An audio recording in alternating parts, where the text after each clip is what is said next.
In this demonstration, we'll take a look at how to configure the RIP routing protocol.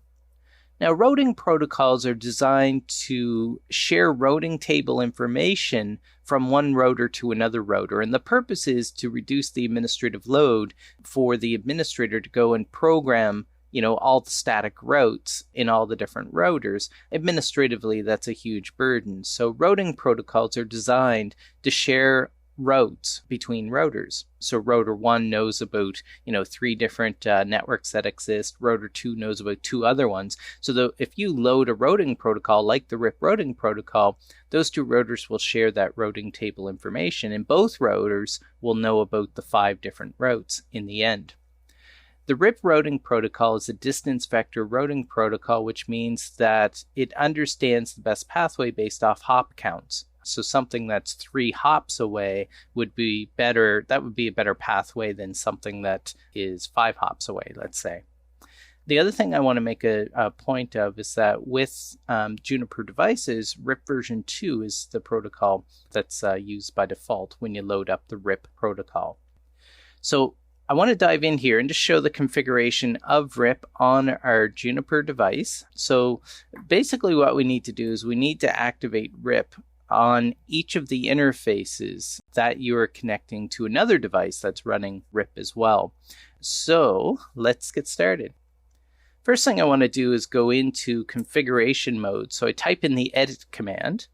Once in the edit command, I'm going to do the set protocols, and I want to configure the RIP protocol. Now let me just hit the question mark here to show you that this is where we can go and configure a lot of the different routing protocols. So you can see their BGP options are there up top, right?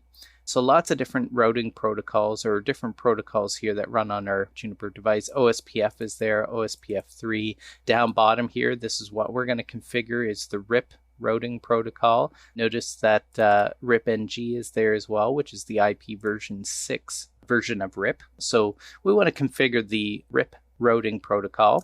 Now with RIP, what you do is you create what we call a RIP group, and you place all the interfaces into the RIP group that you want to run the RIP routing protocol on. So that's what I'm doing here, is I'm creating a RIP group, and you give it a name. I'm not going to be very original here, and I'm just going to call it RIP-group. And then you specify the different interfaces that are going to exist in this RIP group, which is going to run the RIP routing protocol. So I do want to, all I have is the first interface, so FE0/0/0. So I add that logical interface into the RIP routing group. So I hit enter on that. Now the other thing that I want to do is I want to set the send and receive parameters, which is specifying that I do want to, in this RIP group, I do want to be able to send and receive RIP messages. So I do a set protocols. Again, I'm configuring the RIP protocol, and this time I want to configure the receive, and I'm going to say version 2. So I'm going to receive version 2, and I'm going to do a set protocols RIP, and this time I want to do a send. Now I'm going to show you the list here. So I can send RIP version 1 packets if I wanted to. Now one of the things with RIP version 1, and one of the changes they made from RIP version 1 to RIP version 2 is RIP version 1 originally broadcasted those RIP messages out. So that's a very inefficient type of traffic on your network. So with RIP version 2, they've improved the protocol so that it multicasts the communication instead of broadcast. Now the reason why I'm stressing this is that I do want to set it to RIP version 2, but notice that there is a version 1 parameter, but there's no version 2 parameter. So you need to choose, okay, you're gonna use version 2, but do you want to broadcast version 2 messages, or do you want to multicast? If you multicast, then you'll only support other devices running RIP version 2. But if you broadcast those RIP version 2 packets, then you are backwards compatible with devices that are running RIP version 1. So I'm going to go, just for the sport of it, I'm going to go with the broadcast option. And I'm going to commit that change.